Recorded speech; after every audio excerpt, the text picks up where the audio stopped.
4 years into our marriage, I uncovered her secret affair with a man she had been seeing behind my back. She laughed in my face, thinking I was weak, but what she didn't know was that I had already set my revenge in motion, and she never saw it coming. I used to believe in soulmates, that when you found the right person, built a life together, and stayed loyal, love would always win. Lisa made me believe that. We met in college, and from the moment I saw her, I was hooked. She had this way of making people feel like they were the center of the universe, bright, charismatic, fiercely independent. She was the kind of woman who could have had anyone, but she chose me. And when she did, she didn't just say yes to love, she pursued it. Most people expect the man to propose, but Lisa, she was different. One night during our senior year, she surprised me with a candlelit dinner in our tiny college apartment. I thought it was just another one of her spontaneous romantic gestures, but then, as I was finishing my meal, she pulled out a ring. "I love you, and I don't need to wait anymore," she had said, her eyes shining with excitement.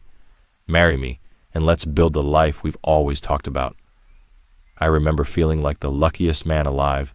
Who was I to say no to a woman who loved me so boldly, so fearlessly? We got married a year later. For 4 years, we had what looked like the perfect marriage. A beautiful home, our dream house where we planned to raise a family, thriving careers. I worked in finance while Lisa climbed the ladder in marketing, adventures, trips to Europe, date nights, inside jokes. To anyone looking in, we were the perfect couple. And I believed it too, because why wouldn't I? Lisa was my best friend, my partner in everything. But love has a funny way of blinding you. Because while I was building a future, Lisa was hiding a secret. It started with small things. Late nights at work that didn't add up, her phone always on silent, always face down on the table, a new perfume, one she never wore around me. At first, I ignored it. I told myself she was just busy, stressed, maybe trying to surprise me with something. But deep down, something felt wrong. Then one night, it happened. Lisa came home late. Too late. Her hair was a mess, her lipstick was smudged, and she smelled like cologne that wasn't mine. I was sitting on the couch waiting for her. She froze when she saw me. "You're up?" she asked, voice slightly nervous. I studied her, took in the details. "You smell different," I said casually. Her eyes flickered just for a second, but that was all I needed. She laughed it off, walking past me. "Oh, I spilled some perfume at work." A lie, a bad one, and in that moment, something inside me shifted. Lisa wasn't just hiding something. She was testing me, seeing if I would question her, seeing if I was weak. I didn't confront her that night. Instead, I started watching. Because if Lisa was hiding something, I was going to find it. And when I did, she wouldn't just regret cheating on me. She'd regret ever thinking she could play me for a fool. The night Lisa came home smelling like another man, I didn't explode. I didn't scream. I didn't accuse. I didn't beg. Because begging is what weak men do. Instead, I played the role she expected, the clueless husband. I watched, I listened, and I waited. Because if Lisa was hiding something, I wasn't going to rush in blindly. I was going to collect every piece of evidence first, and when the time came, I was going to make her pay. Looking back, I realized the red flags had been there for months. She had stopped showing me affection, her phone was always on silent, she was working late at least 3 times a week. But I had ignored them because I had trusted her, because I had believed in us. Lisa, the woman who had been so desperate to marry me, had slowly pulled away, and I had been too blind to see it. But now I was paying attention. A few nights later, Lisa was in the shower. Her phone was sitting unlocked on the nightstand. Lisa wasn't careless. She always kept it locked, face down, out of sight. But that night she had been too distracted, too confident. I picked it up, and the first thing I saw, a text from a saved contact named Work Group Chat. But it wasn't a work chat, because work chats don't say things like, "Miss you already, babe. Last night was incredible. I can still taste you."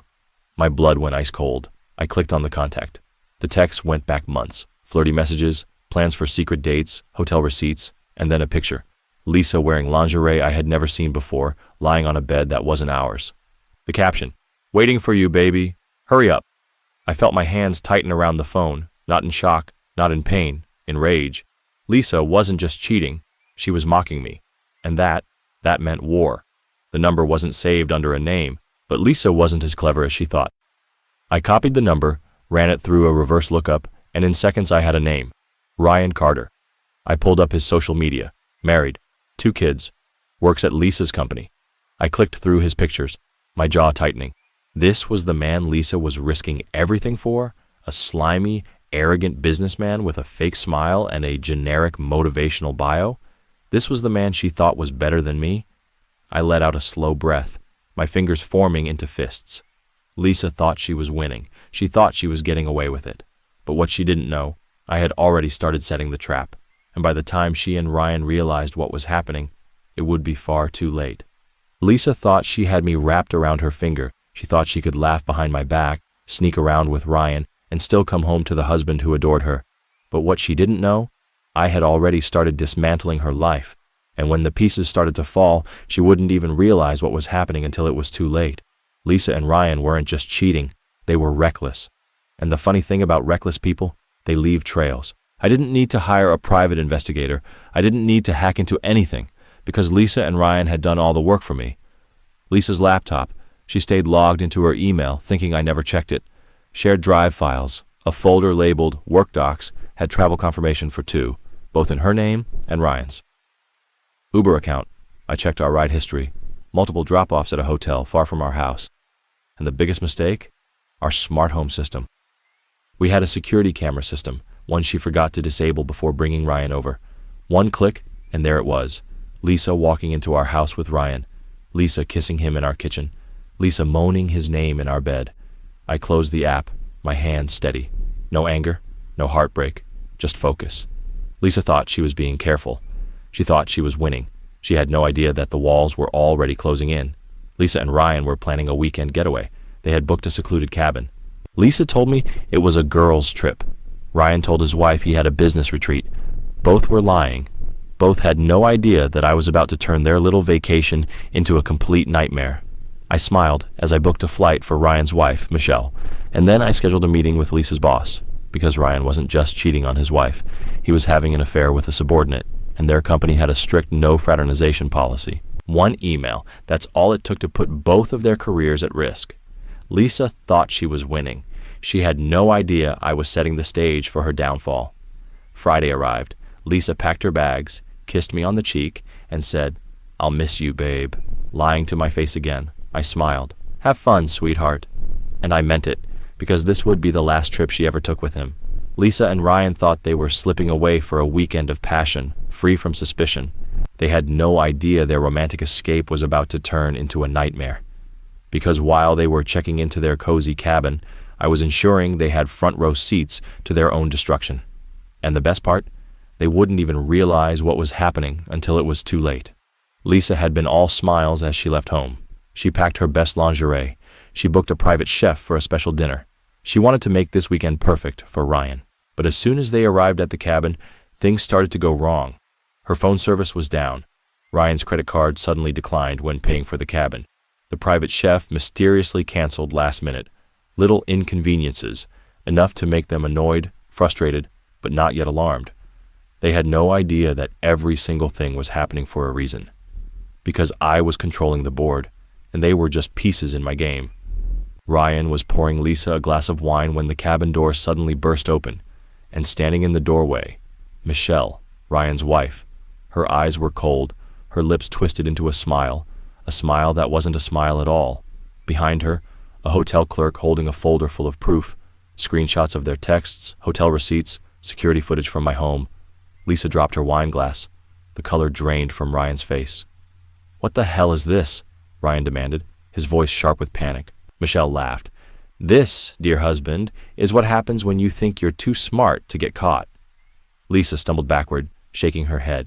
"Jerry wouldn't do this. He's too—" She stopped herself because she had almost said it. "He's too weak." But now she realized her mistake. She realized that the man she thought was weak had just outplayed her completely. Ryan's phone buzzed. He pulled it out, his hands shaking. An email notification from his company. Subject: urgent, violation of company policy. Effective immediately. You are placed on indefinite leave pending investigation into inappropriate workplace conduct. Ryan's breath caught in his throat. He turned to Lisa, furious. "You ruined my life," he hissed. Lisa looked at her own phone. Another email from her boss. "Lisa, we need to talk first thing Monday. There have been serious allegations regarding workplace misconduct. Lisa let out a strangled gasp. No, no, this can't be happening. But it was, because they thought they were untouchable, and now they were both unemployed, both ruined. And their spouses? We were walking away without a scratch. Lisa turned to me, her eyes pleading. Jerry, please. Ryan turned to Michelle, his face desperate. We can fix this. But neither of us were listening. Michelle stepped forward. You destroyed our families, she said coldly. Now you get to live with it. Lisa burst into tears. Ryan collapsed into a chair, staring at the floor. And me? I just stood there, watching the life drain from Lisa's face, because this wasn't anger. This wasn't revenge. This was justice. And as I turned to leave, I whispered the last words Lisa would ever hear from me. You never saw it coming. Lisa thought she was untouchable.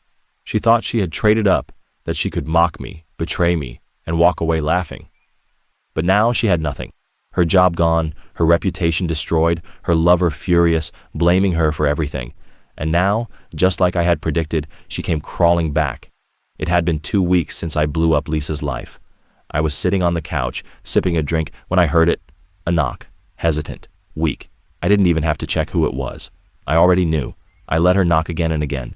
Then, after a long pause, I finally opened the door. And there she was, Lisa, tired, hollow, desperate. Her once pristine hair was unkempt. Her once flawless makeup was smeared from crying. She looked nothing like the confident, manipulative woman who had laughed behind my back. She looked broken, and I was going to make sure she stayed that way. Jerry, she whispered, her voice hoarse. I leaned against the doorframe, crossing my arms. Lisa, she swallowed hard. I messed up. I raised an eyebrow. Messed up, Lisa? You didn't mess up. You destroyed everything. Tears welled in her eyes. I know. I hurt you. I thought I was making the right choice, but Ryan, she let out a shaky breath. He used me. He left me with nothing. I tilted my head. And now you're here, hoping I'll take you back? Lisa nodded quickly. Please, Jerry, we can fix this. We had a good life together. I realize that now. I was stupid. I was selfish. But I love you. I laughed, cold, sharp, empty. Lisa, you don't love me. She flinched.